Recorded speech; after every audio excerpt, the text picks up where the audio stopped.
اور اللہ ایسے ناہنجاروں کو، ایسے نافرمانوں کو زبردستی ہدایت دیتے یہ ہے وہ محبت۔ یا ایھا الذین آمنوا ان من ازواجکم واولادکم عدوا لکم فاحذروہم۔ البتہ من کا سب ایسے نہیں ہوتے۔ حضرت خدیجہ بھی تو تھی نا، وہ تو ہر مرحلے پر معاون تھی۔ بیویاں ایسی بھی ہوتی ہیں، اللہ تعالیٰ عطا فرما دے جس کو فرما دے۔ اولاد ایسی بھی ہوتی ہے جو والدین کے لیے ایسٹ بن جائے، صدقہ جاریہ بن جائے۔ عام قاعدہ کیا ہے، عام قانون کیا ہے کہ ان کی محبت، انہیں اچھے سے اچھا کھلانا ہے، اچھے سے اچھا پہنانا ہے، تعلیم اعلیٰ کرانی ہے، امریکن اسکول میں داخل کرنا ہے، جائز ذرائع سے ممکن نہیں ہے، حرام سے کماؤ، مارے گئے برباد ہو۔ حضور نے فرمایا سب سے بڑا بدبخت وہ ہے جو دوسروں کی دنیا بنانے کے لیے اپنی آنکھ چھپا کر، تو آپ کی دنیا اور اپنی آنکھ پر لگے، ان کی محبت کی وجہ سے تم نے حرام خوری شروع۔ ان من ازواجکم واولادکم عدوا لکم فاحذروہم، یقیناً تمہاری اولاد اور تمہارے بیویوں میں سے تمہارے دشمن، بس بچ کر رہو، محفوظ رہو، be on the guard, be on the alert. کوئی ایسا نہ غفلت ہو اور وہ محبت چنکے سے آ کر اور آپ کے دل میں براجمان ہو جائے اللہ کی محبت سے اور آپ کو پتہ بھی نہ چلے۔ لیکن اس کا یہ مطلب بھی نہیں، یہ قرآن مجید کی، قرآن میں جو توازن ہے، توازن اس کی سب سے اعلیٰ مثال یہ آیت ہے۔ ایک طرف بیوی اور اولاد کو دشمن قرار دیا جا رہا، دوسری طرف لَإِن تَعْفُوا وَتَصْفَحُوا وَتَغْفِرُوا فَإِنَّ اللَّهَ غَفُورٌ رَحِيمٌ۔ اگر تم معاف کرتے رہو، اگر چشم پوشی سے کام لو، ان کی خطائیں بخشتے رہو، تو اللہ بھی تو غفور رحیم ہے۔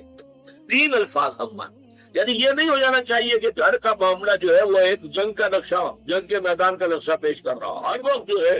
لان تان ڈان ڈپٹ، نہیں۔ اس سے تو رد عمل بھی پیدا ہو سکتا ہے، ضد پیدا ہو جاتی ہے۔ اکثر مذہبی گھرانوں کے ساتھ یہ حادثے پیش آتے ہیں، بیجا زبردستی جبر، نتیجہ کیا ہوتا ہے؟ رد عمل، بغاوت۔ اکثر یہ آیت ان کے لیے تیر بہدف ہے اگر واقعات اس پر غور کریں۔ وَكَفَّ أَبَا زَكَرِيَّا، اور اسے دے دیا زکریا کی کفالت، اگرچہ اس کے معاملے میں تو باقی تفصیل آتی ہے، کیونکہ اشارہ آگے چلتا قرآن میں بھی اور تفصیل تورات میں، انجیل میں ہے،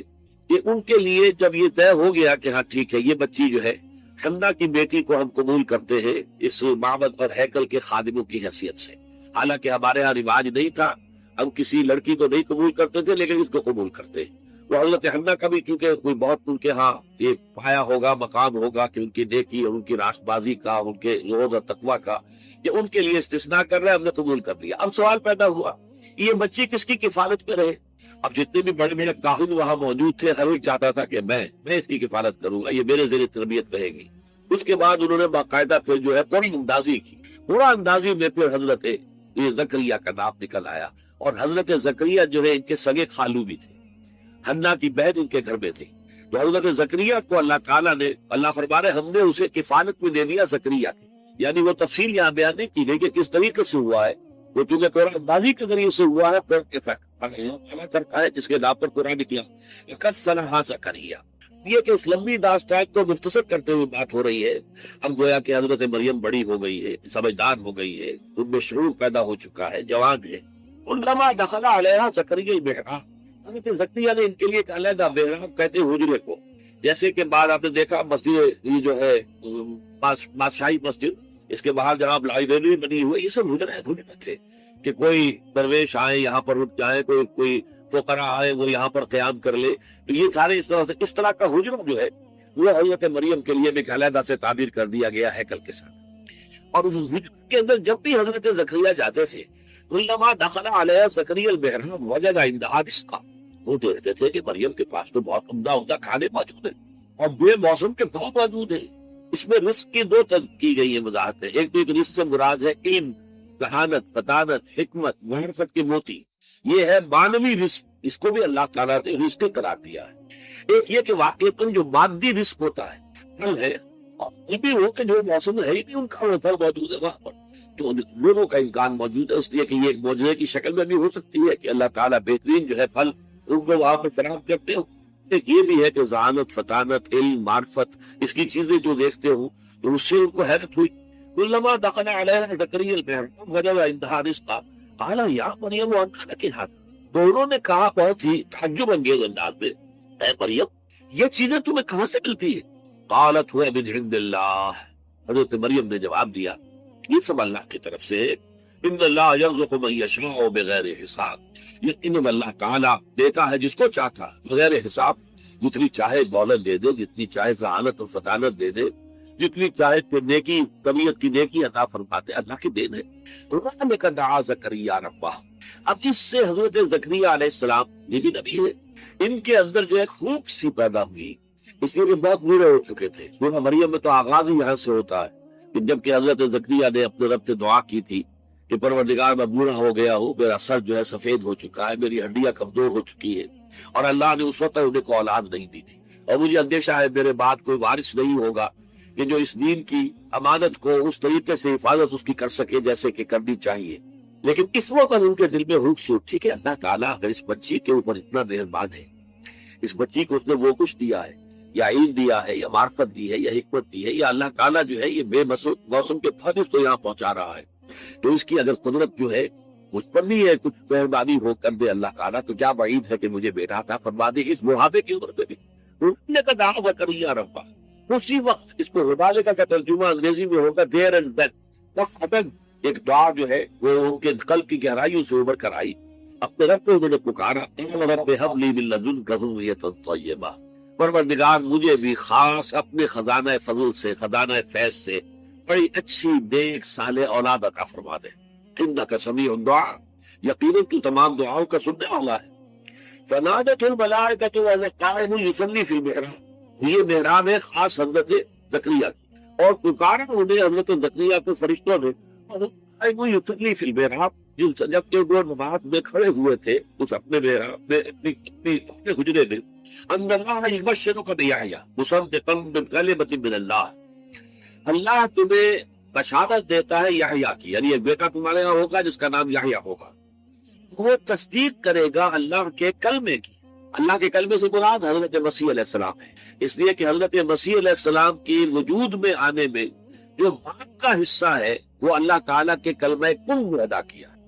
جیسے کہ کلمہ کن سے ہر سے قدم سے وجود میں آ جاتی ہے، انما امرہ اذا اراد شیئا ان یقول له کن فیکون۔ تو یہ جو انسانی ولادت ہے،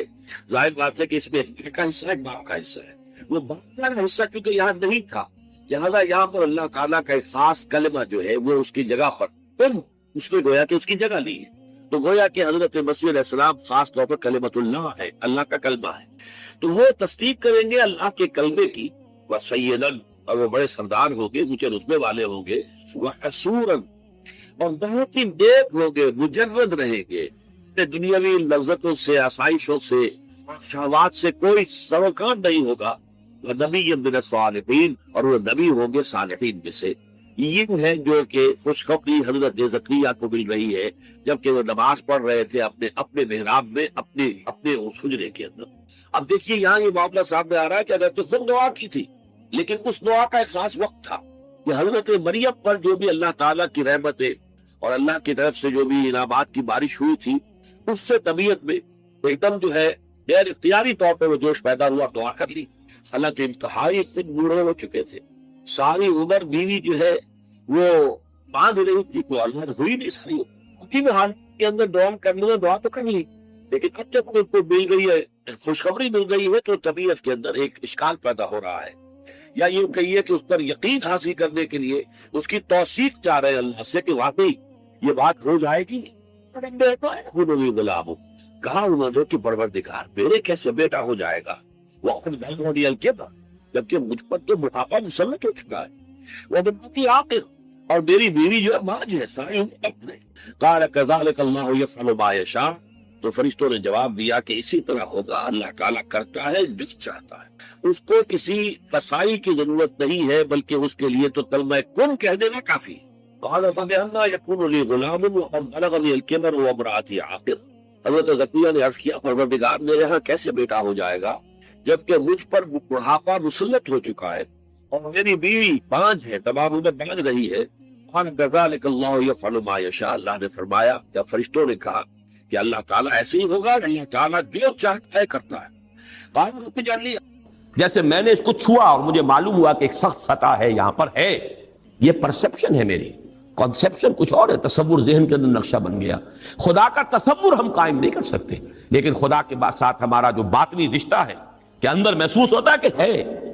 جس کی مثال بھی میں نے دی تھی، بعض حضرات کے شاید علم میں نہ ہو، کہ جیسے میں اس وقت اس دیوار کو دیکھ رہا ہوں تو ایک تصور میرے ذہن میں قائم ہوا، دیوار اتنی لمبی ہے، اتنی چوڑی ہے، اتنی اونچی ہے، یہ دیوار جو ہے سفید رنگ اس پر ہوا ہے، میں نے ایک تصور قائم کر لیا. فرض کیجئے کہ میں اندھا ہوں، میں نہیں دیکھ سکتا، میں جاتا ہوں اور ہاتھ لگا کر دیکھتا ہوں دیوار ہے، کتنی لمبی ہے مجھے نہیں پتا، اس لیے کہ وہ کانسیپٹ تو صرف میرے اس ٹچ سے نہیں ہوئے، یہ تو ایک یک رخا، ایک ون سائیڈڈ میرا اس وقت ایک پرسیپشن ہے، لیکن ہے، یہ میں جس زور سے کہوں گا ہے، دیوار ہے. تو ذات باری تعالیٰ کے لیے بس انسان کے پاس یہ ہے کہ ہے، دور بینان بارگاہ الست جس پہ این بردان کہ ہست، بس یہ ہست ہے. باقی کیا ہے کیسا ہے یہ ویسے تو ہم بہرحال مسلمان ہونے کے ناطے اللہ کو ہم مانتے ہیں اسماء و صفات کے ساتھ، تو ہم اس کی صفات کو مانتے ہیں، لیکن تجزیہ کیجئے تو صفات کے بارے میں بھی ہمیں کیا پتا ہے. اللہ دیکھتا ہے، کیسے دیکھتا ہے یہ تو نہیں پتا، کتنا دیکھتا ہے یہ بھی ہمیں نہیں پتا، یعنی اس کی بھی اصل حقیقت جو ہے دیکھنے کی وہ تو ہمیں نہیں معلوم. اللہ کی کوئی ایسی آنکھیں تو نہیں جس سے وہ دیکھتا ہو. ہمارا دیکھنا تو روشنی کا محتاج ہے، روشنی ہو تو ہم دیکھ سکیں گے. کیا اللہ کا دیکھنا بھی کسی شے کا محتاج ہے؟ قطعاً نہیں. تو ہم تصور کیجئے اللہ کا دیکھنا کیا ہے، کچھ نہیں معلوم. ہمیں یہ معلوم ہے وہ دیکھتا ہے، ہمیں یہ معلوم ہے علی کل شیء قدیر، قدرت کتنی ہے اس کی، قدرت کی شان کیا ہے، کیا معلوم ہے. تو معلوم یہ ہوا کہ صفات کے بارے میں بھی تجزیہ کریں تو ہمارے ہاتھ پلے ہے کیا، وہ سوائے اس کے کہ ہم ایک صفت اس کی ایک مبہم کیفیت کو جانتے ہیں، وہ سمیع ہے، وہ بصیر ہے، وہ خبیر ہے، وہ قدیر ہے، وہ الحی ہے، وہ القیوم ہے، لیکن اس کی زندگی، ہمارا تو زندگی کا تصور اعلیٰ ترین زندگی تو ہمارے پاس ہے مخلوقات میں سے، اس زندگی کے ساتھ 100 طرح کی لیمیٹیشنز ہیں، 100 طرح کی مجبوریاں ہیں، لیکن یہ کہ کیا اللہ تعالیٰ کی زندگی بھی اس زندگی پر قیاس کی جا سکتی ہے؟ معاذ اللہ. تو معلوم یہ ہوا کہ اللہ تعالیٰ کی ذات کے بارے میں تحیر کے سوا کچھ نہیں. تیسرا ہے تصور جو سب سے بلند ہے، وہ محبوب حقیقی، مطلوب اصلی، لا مطلوب الا اللہ، لا مقصود الا اللہ. ایک چوتھا تصور ہے وہ میں بعد میں عرض کروں. بہرحال قل هو اللہ احد، اب یہاں لفظ احد پر آئیے، اس لفظ کو بھی نوٹ کیجئے. ویسے تو عام خیال یہ ہے کہ یہ واحد ان کی بدلی ہوئی شکل ہے، چنانچہ عام رائے یہ ہے کہ احد اور واحد ہم معنی ہے. اکثر مفسرین نے اردو میں جو ترجمے کیے مترجمین نے، وہ کہو اللہ، وہ اللہ ایک ہے، اگرچہ اس پر خاصا اعتراض وارد ہوتا ہے. وہ بھی اللہ کو ایک مانتے تھے، صرف اس کے ساتھ کسی اور کو ایڈ کر لیا تھا. اس اللہ کو تو دو نہیں مانتے تھے، وہ جو بڑا اللہ تھا وہ تو ان کے نزدیک بھی ایک ہی تھا. اور ایک تو ہر شے ایک ہوتی ہے، جو معبود ہے 10 تو ان میں سے بھی ہر ایک اپنی جگہ پر تو ایک ہے، ایک کمپوز ایک اس کا وجود ہے. لیکن بہرحال چونکہ اکثر و بیشتر رائے یہ ہے کہ احد اور واحد تقریباً ہم مانی ہے، ترجمہ کیا گیا کہہ دو وہ اللہ ایک ہے، اور یہ کہ واحد ہی کی بدلی ہوئی شکل احد ہے، یہ تو ہے تقریباً بالعموم جو رائے ہے. لیکن میرے علم میں آج ہی یہ بات آئی ہے اور وہ میں آپ تک بھی منتقل کر رہا ہوں. امام راغب اصفہانی، ظاہر بات ہے لغت کے تو بہت بڑے امام ہیں، اور مفردات القرآن پر ان کی کتاب جو ہے مارکت الدارا ہے مشہور، انہوں نے اسے علیحدہ مادہ قرار دیا ہے. احد ان کو الف ہا دال علیحدہ لائے، شروع میں الف کی تختی میں لائے، وحد کے ساتھ شامل نہیں کیا. معلوم ہوا کہ یہ ایک اپنی جگہ پر ایک مستقل مادہ ہے ان کے نزدیک. یہ وحد سے اس کا تعلق نہیں، بلکہ احد اپنی جگہ پر ایک مستقل علیحدہ مادہ ہے، اور اسی اعتبار سے انہوں نے اسے وحد سے علیحدہ کر کے الف کی تختی کے اندر لیا ہے. اب اس کا جہاں تک استعمالات ہیں اس میں بھی اتفاق ہے. 3 اس کے استعمالات ہیں. سب سے زیادہ استعمال اس لفظ کا ہوتا ہے نفی مطلق کے لیے، کمرے میں کوئی نہیں ہے، ایک بھی نہیں ہے. جب یہ کہنا ہو تو احد کا لفظ آئے گا. نافی احد، کوئی نہیں ہے، ایک بھی نہیں، اکیلا. اسی معنی میں قرآن مجید میں یہ لفظ بہت مرتبہ آیا ہے. خاص طور پر آپ سورہ کہف کو اگر دیکھیں گے، لا یشرک فی حکمہ احدا، اللہ اپنے حکم اور اپنے اختیار میں کسی کو نہیں شریک کرتا، کسی ایک کو بھی نہیں کرتا. یعنی یہ نفی میں مبالغے کے لیے یہ لفظ استعمال ہوتا ہے. اور سورت ختم بھی ہوئی ہے فمن کان یرجو لقاء ربہ فلیعمل عملا صالحا ولا یشرک بعبادۃ ربہ احدا. احد کا اکثر و بیشتر استعمال عربی زبان میں نفی مطلق، کوئی نہیں، کوئی بھی نہیں، ایک بھی نہیں. جب اس کو کہنا ہو تو لفظ احد کا سہارا لیا جاتا ہے. یا پھر یہ لفظ آتا ہے مضاف یا مضاف الیہ ہو کر. جیسے عشرات کے ساتھ آئے گا، احد عشرہ کوكبا یا احد و عشرون جمع کر کے، یہ گنتی کے ساتھ یہ مضاف ہو رہا ہے، اور یا یہ کہ جیسے کہ مضاف الیہ ہوتا ہے۔ فاما احدکما فیسقی ربہ خمرا، حضرت یوسف علیہ السلام نے فرمایا تھا ان دو نوجوان جو داخل ہوئے تھے جیل میں ان کے ساتھ، انہوں نے اپنے اپنے خواب بیان کیے، تم دو میں سے ایک، احدکم، جیسے کہ حدیث میں آتا ہے لا یؤمن احدکم حتی یحب لنفسہ یحب لاخیہ ما یحب لنفسہ، یا لا یؤمن احدکم حتی یکون ہواہ طبعا لما جئت بہ، یا یہ کہ لا یؤمن احدکم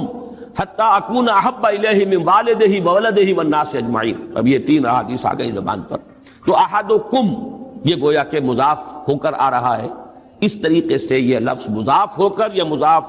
الیہ ہو کر استعمال ہوتا ہے۔ صرف قرآن مجید میں یہ لفظ ذات باری تعالیٰ کے لیے علیحدہ سے مستقل ایک صفت کے طور پر آیا ہے، قل هو اللہ احد۔ یہ ایک خاص بات ہے، اس کو نوٹ کر لیجئے کہ اس لفظ کا یہ استعمال اس اعتبار سے، صفت کے اعتبار سے کسی اور کے لیے غیر اللہ کے لیے ہے ہی نہیں۔ قل هو اللہ احد، یہ یہاں پر آ رہا ہے ایک مستقل صفت علیحدہ، لیکن یہ صرف اللہ کے ساتھ۔ اب یہاں میں عرض کروں گا کہ میں اس کا ترجمہ جو میں نے آپ کو گنوائے ہیں مولانا فراہی نے کیا ہے بے ہما۔ قل هو اللہ احد اللہ الصمد، کہہ دو اللہ بے ہما ہے، اللہ باہما ہے۔ اصلاحی صاحب ان کے شاگرد ہیں، انہوں نے ترجمہ کر دیا ہے بے ہما کا ترجمہ کہہ دو اللہ سب سے الگ ہے اور اللہ سب کے ساتھ ہے۔ صمد اللہ سب کے ساتھ ہے، باہما اور احد بے ہما اللہ سب سے الگ ہے۔ عام طور پر اردو مترجمین، شیخ الہند کو بھی میں نے دیکھا، مولانا اشرف علی تھانوی رحمہم اللہ دونوں کو دیکھا، کہہ دو اللہ ایک ہے، لیکن یہ کہ بہرحال میرا مزاج، میرا ذوق اس ترجمے کو قبول نہیں کرتا۔ واحد اور ہے، احد اور ہے، یہ شان ہی علیحدہ ہے، اس لفظ کو واحد کے بالکل برابر کر دینا کم سے کم میرا ذوق اسے قبول نہیں کرتا۔ ویسے قرآن میں وہ لفظ بھی آیا اللہ کے لیے، الواحد القہار، للہ الواحد القہار، واحد ہے، الواحد ہے، لیکن احد یہ شے ہی اور ہے۔ بہت قریب گئے ہیں مولانا مودودی، وہ لفظ لائے ہیں کہہ دو اللہ یکتا ہے۔ یکتا کا لفظ میرے نزدیک بہت قریب کی تعبیر ہے، لیکن میں اس کو ایک خاص، میرا چونکہ اپنی ایک رائے ہے اس کے اعتبار سے اس کا میں ترجمہ کر رہا ہوں، کہہ دو اللہ اکیلا ہے۔ اکیلا وہ ہے جس کے ساتھ کوئی نہیں۔ اکیلا کس اعتبار سے؟ یہ ہے اصل میں وہ نقطہ۔ اللہ ایک تو اس اعتبار سے اکیلا ہے کہ وہ صرف ایک اکیلا واحد معبود ہے اور کوئی معبود اس کے ساتھ نہیں۔ سورہ کافرون کے ساتھ جب آپ جوڑیں گے تو یہ تصور نمایاں ہو کر سامنے آئے گا۔ میرا اللہ وہ اللہ ہے جو اکیلا ہے، اس کے ساتھ کوئی اور الہ نہیں ہے۔ لا الہ الا اللہ، اللہ کے سوا کوئی معبود نہیں۔ یہ در حقیقت مفہوم بنا قل هو اللہ احد۔ بات وہی ہے جو لا الہ الا اللہ میں کہی گئی ہے، لیکن یہ کہ یہاں پہ اسلوب بدل گیا، قل هو اللہ احد، وہ اکیلا ہے، کوئی اس کے ساتھ نہیں۔ لیکن اسی کا ایک انتہائی بلند مقام ہے۔ مقام وہ خطرناک ہے، عام لوگوں کی ذہن سے ذرا بلند تر، اسی لیے عوام اس کے بارے میں مغالطوں میں مبتلا ہوتے ہیں۔ اور آج کل کا ہمارا ایک بہت بڑا طبقہ چونکہ زیر اثر ہے کچھ ایسے مفکرین کے کہ جن کا ذوق وہ نہیں تھا جو اس سطح کا ہو جو میں ابھی عرض کر رہا ہوں، لہذا وہ اسے شرک سے بھی تعبیر کر بیٹھتے ہیں، اور وہ ہے توحید وجودی۔ وہ اکیلا ہے، اکیلا ہی مانی کہ وجود حقیقی صرف اس کا۔ یہ توحید وجودی جس کو میں تفصیل سے بیان کر چکا ہوں سورہ حدید میں، هو الاول والآخر والظاہر والباطن، وہی پہلا، وہی آخر، وہی ظاہر، وہی باطن، وہی وہ، اور کوئی ہے ہی نہیں۔ جو نظر آ رہے ہیں حقیقت میں نہیں ہے۔ کل ما فی الکون وہم او خیال او عکوس فی المرایا او ظلال، کل جو کچھ نظر آتا ہے موجودات میں یہ وہم ہے یا خیال ہے، یا جیسے شیشے میں عکس نظر آتا ہے، آپ ادھر کھڑے ہیں ادھر بھی نظر آ رہے ہیں، وہاں تو کوئی نہیں ہے، ادھر ہی ادھر ہے جو ہے، وہ جو کوئی نہیں ہے وہاں نظر تو آ رہا ہے۔ اور عکوس فی المرایا او ظلال، یا سایہ ہے، درخت کی شاخ اوپر ہے، سایہ نیچے پڑ رہا ہے، سایہ کا کوئی وجود نہیں، لیکن نظر تو آ رہا ہے۔ جس کو کہ حضرت مجدد الفسانی نے فرمایا کہ یہ سنے خدا بندیست کہ معدوم را موجود می نمائند، یہ معدوم ہے کائنات، حقیقت میں موجود نہیں ہے، لیکن اس کو اللہ تعالیٰ نے موجود کر کے دکھا دیا ہے، نظر آ رہا ہے۔ یا جیسے وہ آتشی دائرے کی مثال میں نے دی ہے بارہا، یہ حضرت مجدد کی دی ہوئی مثال ہے کہ اگر آپ ایک قندیل لے لیں، لکڑی ہے ایک لمبی، اس کے ایک سرے کے اوپر آپ نے کپڑا باندھا، تیل ڈال دیا، مٹی کا آگ لگا دی، یہ شعلہ جوالا ہے، اب اس لکڑی کو تیزی کے ساتھ دائرے میں حرکت دیجئے، دیکھنے والوں کو آتشی دائرہ نظر آئے گا، جبکہ آتشی دائرے کا کوئی وجود نہیں، وجود آپ کو معلوم ہے صرف اس ایک نقطے کا ہے، وہ ایک شعلہ جوالا ہے حقیقی۔ یہ دائرہ جو نظر آ رہا ہے، ہر چند کہے کہ ہے، نہیں ہے، اس کا وجود کوئی نہیں، نظر تو آ رہا۔ تو اپیئرنس اینڈ ریئلٹی، یہ بڑی مارکت الآرا کتاب ہے فلسفے کی، یہ در حقیقت جو کچھ نظر آ رہا ہے یہ ایک سراب ہے، حقیقت یہ نہیں ہے، حقیقی وجود صرف اللہ۔ اس کو میں یعنی وجود کے اعتبار سے توحید وجودی،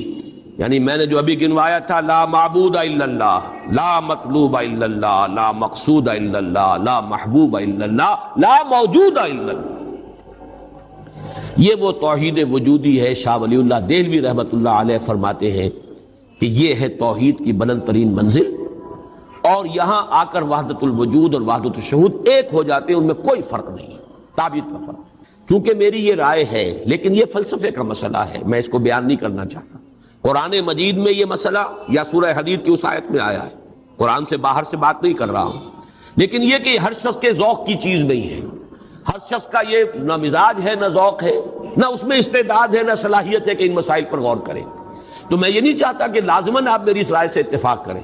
لیکن یہ میں ضرور چاہتا ہوں کہ اگر سوء ظن ہے آپ کے دل میں کہ جو لوگ اس بات کو مانتے ہیں وہ مشرک ہو گئے، اس کو ذہن سے نکال دیجئے، اس لیے کہ پھر ناوک نے تیرے سید نہ چھوڑا زمانے میں، شاہ ولی اللہ بھی مشرک ہوں گے، حضرت مجدد بھی مشرک ہوں گے، باقی یہ رومی یہ تو ہے، ان کی تو خیر حیثیت ہی کیا ہے بیچاروں کی، وہ تو سب کے سب مہا مشرک شمار ہو جائیں گے، کوئی نہیں بچے گا پھر جو بھی ہمارے اکابر ہیں۔ ہاں، محمد ابن عبد الوہاب بچ جائیں گے، ابن تیمیہ بچ جائیں گے رحمہم اللہ، باقی یہ کہ ان کے سوا بچنے والا اور کوئی نہیں ہے۔ تو یہ توحید وجودی یا وحدت الوجود یا وحدت الشہود میرے نزدیک قل هو اللہ احد، کہہ دو وہ اللہ ہے اکیلا تنہا۔ مجھے وہ بار بار جب میں سوچ رہا تھا قیس جنگل میں اکیلا ہے مجھے جانے دو، ہو گزرے گی جو مل بیٹھیں گے دیوانے دو، اللہ اکیلا ہے۔ اور واقعہ یہ ہے، یہ تصور جو ہے اگرچہ بہت بلند ہے، لیکن کبھی اگر اس کے کہیں کناروں تک بھی رسائی ہو جائے انسان کی، تو اس کی جو ایک وسعت پیدا ہوتی ہے اس کے ذہن میں، اس کا مینٹل ہورائزن وہ جو اس قدر وسیع ہو جائے گا، اس کا تصور وہ شخص نہیں کر سکتا کہ جس کا کوئی بھی اس کے حاشیہ خیال میں یہ بات نہ آ سکتی۔ لیکن اس کا یہ مفہوم اگر نکال لیا جائے، عام لوگوں نے یہ سمجھا اس کا مطلب ہر شے خدا ہے، اگر کوئی شے موجود نہیں جبکہ تجھ میں نہیں کوئی موجود، پھر یہ ہنگامہ ہے خدا کیا ہے؟ کچھ نہیں ہے، نہیں ہے۔ یہ اصل میں جو وحدت الوجود ہے وہ یہ نہیں ہے کہ یہ سب چیزیں خدا ہیں، بلکہ یہ کہ خدا ہی ہے، باقی کچھ موجود نہیں، جو کچھ نظر آ رہا ہے وہ توہم ہے، خیال ہے، یہ صرف اپیئرنس ہے، اور اپیئرنس آپ کو معلوم ہے ہر وقت بدلنے والی شے ہے، painter high, every thing is changing, یہ سب ٹرانزینٹ چیزیں ہیں کہ جو گزر رہی ہیں، جیسے لہریں ہیں، لہر نظر آتی ہے، لہر ہے، لیکن یہ کہ یہ بالکل عارضی سا ایک وجود ہے، اعتباری سا وجود ہے، لہر کا حقیقت میں کوئی وجود نہیں۔ اسی طریقے سے یہ کائنات ہے، تو یہ نہیں ہے کہ جو کچھ ہے وہ خدا ہے، معاذ اللہ، یہ ہماوست ہے، اور یہ در حقیقت کفر بھی بن جاتا ہے، شرک بھی بن جاتا ہے۔ لیکن توحید وجودی یا وحدت الوجود یہ بالکل مختلف شے ہے، اور میرے نزدیک اس آیہ مبارکہ کا اصل مدلول یہ ہے، قل هو اللہ احد، بلند ترین توحید توحید وجودی، لا معبود الا اللہ سے لے کر لا موجود الا اللہ، اس لیے کہ احد کا لفظ واحد نہیں ہے، اکیل یکتا، لیکن اس سے بھی آگے بڑھ کر جو ترجمہ میں کر رہا ہوں وہ یہ ہے کہ کہہ دو اللہ اکیلا ہے،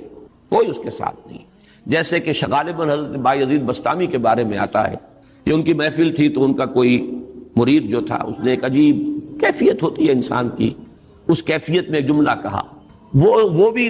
زمانہ کیسا ہوگا جبکہ اللہ ہی تھا اور کچھ نہ تھا۔ اب ایک تصور ہے، اب تو کائنات ہے، یہ ہے، آسمان ہے، زمین ہے، ستارے ہیں، سیارے ہیں، سب کچھ ہے، وہ بھی زمانہ ہوگا جبکہ اللہ ہی تھا اور کچھ نہ تھا۔ تو وہ بایزید بستانی ہے، جو دوسرے بزرگ کوئی ہو سکتے ہیں اگر مجھے نام کا اس وقت مغالطہ ہو رہا ہو، انہوں نے اسی کیف کے عالم میں جواب دیا، الان کما کان، میرے عزیز اب بھی ایسا ہی ہے، اللہ ہی ہے اور کچھ نہیں ہے، جیسے پہلے تھا جس کا تم تصور کر رہے ہو، اب بھی حقیقت میں وہی۔ اس کو میں ذرا اور آسان کر دوں تاکہ جو نسبتاً یعنی سادہ مزاج حضرات ہیں ان کی سمجھ میں بھی یہ بات آ جائے، کسی مغالطے